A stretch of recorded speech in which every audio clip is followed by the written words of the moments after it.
لله رب العالمين والعاقبة للمتقين والصلاة والسلام على شمس الهداية واليقين وعلى آله وأصحابه أجمعين ومن تبعهم بإحسان إلى يوم الدين.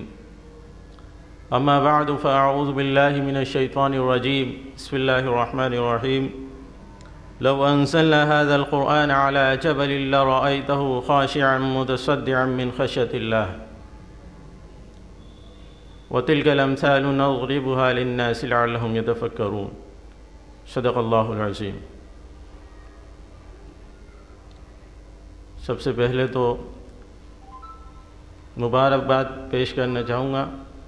مبارکباد کے مستحق ہیں یہ بچہ جس نے قرآن کریم حفظ کیا ہے، اس کے والدین جس کا اعزاز و اکرام کل قیامت کے دن اللہ رب العزت اپنی شان کے مطابق فرمائیں گے، اور وہ تمام معیز و اقارب جن کے حق میں انشاءاللہ کل قیامت کے دن اس بچے کی طرف سے شفاعت قبول کی جائے گی. قرآن کریم کی عظمت اور فضیلت کے لیے اتنا کافی ہے کہ حدیث پاک میں آتا ہے فضل کلام اللہ علی سائر الکلام کفضل اللہ علی خلقہ. اللہ رب العزت کے کلام کو سارے کلاموں پر ایسی فضیلت حاصل ہے جیسے کہ خود اللہ رب العزت کو تمام مخلوق پر حاصل ہے. عربی کا ایک مقولہ ہے کلام الملوک ملوک الکلام. یہ بادشاہوں کا کلام کلاموں کا بادشاہ ہوا کرتا ہے. تو کیا اللہ رب العزت کے اس کلام کی عظمت کا مقام و مرتبہ ہے کہ اللہ رب العزت جو بادشاہوں کے بادشاہ ہے، تو یقیناً اللہ رب العزت کا یہ کلام سارے کلاموں پر فوقیت رکھتا ہے. اللہ رب العزت کا یہ کلام، اس کے تعلق سے یہ عقیدہ رکھنا ضروری ہے کہ اللہ کا یہ کلام قدیم ہے، یعنی جیسے اللہ رب العزت کی ذات ہمیشہ سے اور ہمیشہ باقی رہنے والی ہے، ایسا ہی یہ اللہ کی ایک ابدی صفت ہے جو ہمیشہ سے اور ہمیشہ قائم رہنے والی ہے، جو اللہ کی ذات کے ساتھ قائم ہے. جب تمام دنیا اور آسمان ٹوٹ پھوٹ کر فنا ہو جائے گی، لیکن اس کے بعد بھی اللہ کا یہ کلام اللہ کی ذات کے ساتھ باقی رہنے والا ہے. اللہ رب العزت نے یہ کلام جو نازل فرمایا ہے امت محمدیہ کے لیے، یہ اس لیے نازل فرمایا ہے تاکہ اس سے ہدایت حاصل کی جائے، رہنمائی حاصل کی جائے اور اس کے بتائے ہوئے طریقے پر چلا جائے. خود قرآن کریم میں اللہ رب العزت کا ارشاد ہے ہدی للمتقین، کہ ایک ہدایت نامہ ہے متقیوں کے لیے، پرہیزگاروں کے لیے. آج بھی اگر قوم ترقی کرنا چاہے اور انقلاب لانا چاہے تو قرآن کریم یہ وہ واحد کتاب ہے، اور بلکہ ایک گونگی کتاب نہیں ہے، بلکہ اللہ رب العزت نے ایک مستقل طور پر ایک دستور اور ایک منشور ہمارے لیے نازل فرمایا ہے کہ ہم اس کو سامنے رکھے، اس پر عمل پیرا ہو اور دونوں جہاں کی کامیابی کو دونوں جہاں کی کامیابی اس کے ذریعے سے ہم حاصل کریں.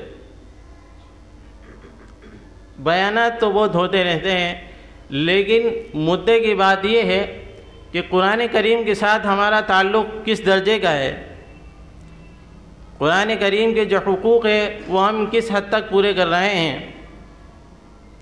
سب سے پہلا حق جو قرآن کریم کے تعلق سے وابستہ ہوتا ہے وہ یہ ہے کہ اس کی تلاوت کی جائے.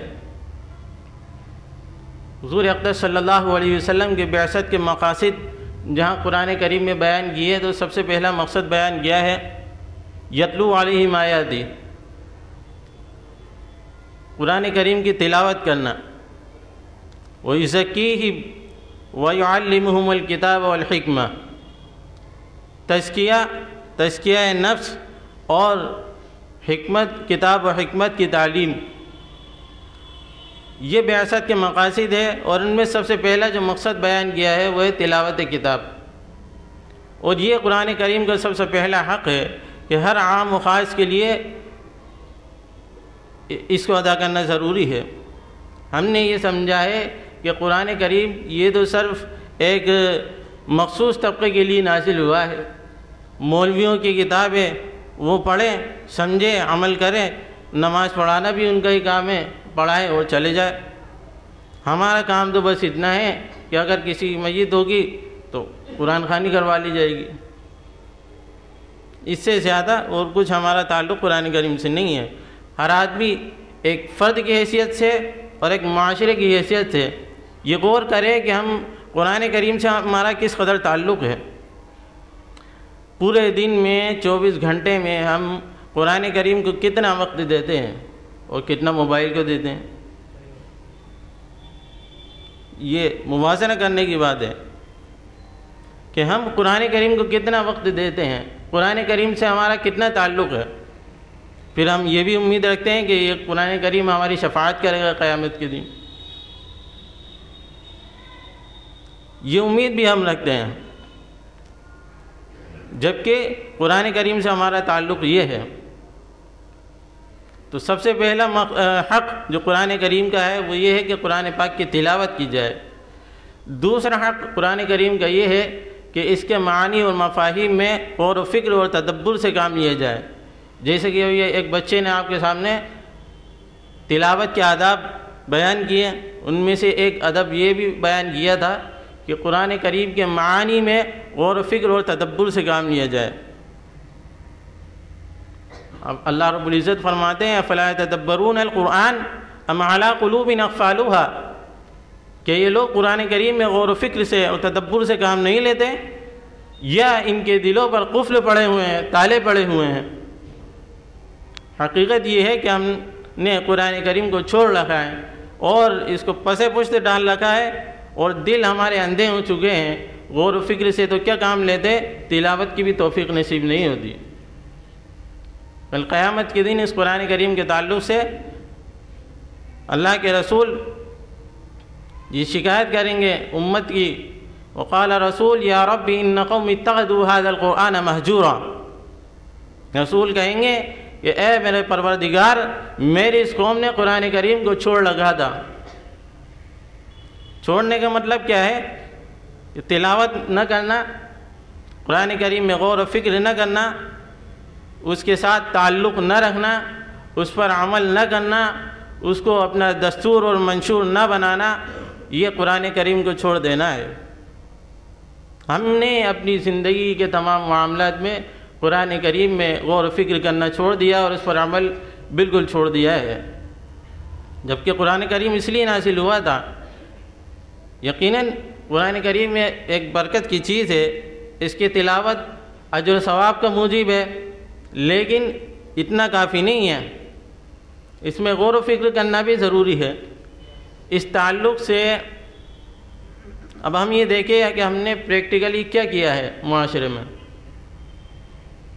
یقیناً اللہ رب العزت کا بڑا فضل ہے کہ ایک مکتب جو ہمارا قائم ہے یہ رواں دوا ہے اور اپنی خدمات انجام دے رہا ہے، بچے ناظرہ قرآن کریم بھی پڑھتے ہیں اور حفظ بھی کرتے ہیں، لیکن اس پر اکتفا کر لینا میں سمجھتا ہوں کہ یہ کافی نہیں ہے۔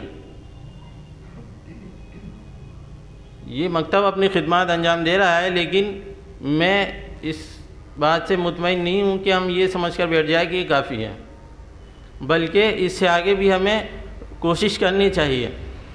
ہمارے یہاں نہ تو علماء کی کمی ہے، نہ قراء کی کمی ہے، نہ حفاظ کی کمی ہے، سارے وسائل مہیا ہے، بس کمی کس بات کی ہے، نہ قدری ہے، اس کے علاوہ اور کچھ نہیں۔ نہ قدری ہے اور کوئی نظم اور کوئی نظام ایسا نہیں ہے کہ یہ جو ہمارے حفاظ یہ بچے پڑھ کر فارغ ہو رہے ہیں، یا جو بہت سے معاشرے میں علماء ہیں کہ ہم ان سے کام لیں، کام اتنا لیا جاتا ہے یا تو بیٹھ کے نورانی قاعدہ پڑھا لو، چاہے وہ کتنا ہی بڑا اپنے وقت کا عالم ہو، بیٹھ کے نورانی قاعدہ پڑھا لیا جائے، یا بچوں کو حفظ کرا دیا جائے، یا 2 رکعت پڑھا کے چلے جائیے، زیادہ بولنے کی آپ کو اجازت نہیں ہے ورنہ ہم ناراض ہو جائیں گے۔ تو بہرحال یہ ہمارا طرز عمل ہے، جبکہ کام بہت کچھ لیا جا سکتا ہے۔ ارے تلوار کا کام صرف ناخن کاٹنے کا تھوڑا ہی ہوتا ہے، ناخن کاٹنے کے لیے تو ناخن تراش بھی کافی ہوتا ہے۔ اللہ رب العزت نے سارے وسائل ہمیں عطا کیے ہیں اور حجت تام کر دی ہے۔ اب ہم قیامت کے دن کیا جواب دیں گے، یہ ہمارے سوچنے کی بات ہے۔ بہرحال یہ عرض کرنا چاہتا ہوں کہ ہمیں قرآن کریم کے تعلق سے غور و فکر کرنا چاہیے اور یہ سوچنا چاہیے کہ ہم فرد کی حیثیت سے ہمارا قرآن سے کیا تعلق ہے، اور ایک معاشرے کی حیثیت سے قرآن کریم کو کیسے ہم اپنا دستور اور عمل بنائیں اور ہم اپنی زندگی میں اتاریں۔ ایک فرد کی حیثیت سے اس پر عمل کرنے بھی یقیناً میں سمجھتا ہوں کافی نہیں ہوگا جب تک کہ اس کو معاشرے میں نافذ نہ کیا جائے، اپنی زندگی میں نہ اتارا جائے۔ خیر یہ تو بات دوسری طرف چلی گئی، بڑوں کی طرف، بچوں سے میں یہ عرض کرنا چاہوں گا کہ بچوں بھائی آپ محنت سے پڑھیں۔ اللہ رب العزت کا بہت بڑا کرم ہے، احسان ہے کہ آپ لوگوں کو منتخب کیا، ہمیں منتخب کیا کہ قرآن کریم سیکھنے اور سکھانے کے لیے، جس کے بارے میں اللہ رب العزت نے، اللہ کے رسول صلی اللہ علیہ وسلم نے فرمایا خیرکم من تعلم القرآن وعلمہ، کہ تم میں بہترین لوگ وہ ہیں جو قرآن کریم کو سیکھے اور سکھائیں۔ دنیا میں یوں تو بہت سے کام کرنے والے ہیں، بہت سے کارخانے ہیں، سب کچھ ہو رہا ہے، ساری ترقی ہو رہی ہے، لیکن لوگوں کو اس کی توفیق بھی نہیں ہوتی کہ قرآن کریم کو کھول کر دیکھیں، اور ہمارا دن رات ہی اسی میں گزرتے ہیں۔ یقیناً یہ اللہ رب العزت کا بیش بہا تحفہ ہے، انتہائی اللہ رب العزت کی بڑی نعمت ہے جو ہمیں بن مانگے مل گئی ہے، اور اس کی قدر کریں، قرآن کریم کو سینے سے لگائے رکھیں، اور پڑھ لینے کے بعد یہ نہیں کہ جا کر 7 تالوں میں اس کو بند کر کے رکھ دیا اور سب شعبان کے مہینے میں کھول کے دیکھ رہے ہیں۔ ایسا نہیں ہونا چاہیے، بلکہ روزانہ کا ایک معمول ہونا چاہیے قرآن کریم کی تلاوت کا، سمجھیں؟ قرآن کریم کی تلاوت کا ایک معمول ہونا چاہیے اور اس سے تعلق وابستہ رکھنا چاہیے۔ جس قدر نعمت کی قدر ہوتی ہے اللہ رب العزت اس قدر ہی نوازتے ہیں۔ ہم جتنا قرآن کریم سے تعلق مضبوط رہیں گے اللہ رب العزت اسی قدر ہمیں نوازیں گے۔ بس میں انہی چند باتوں پر اپنی بات کو ختم کرتا ہوں۔ وآخر دعوانا ان الحمد للہ رب العالمین۔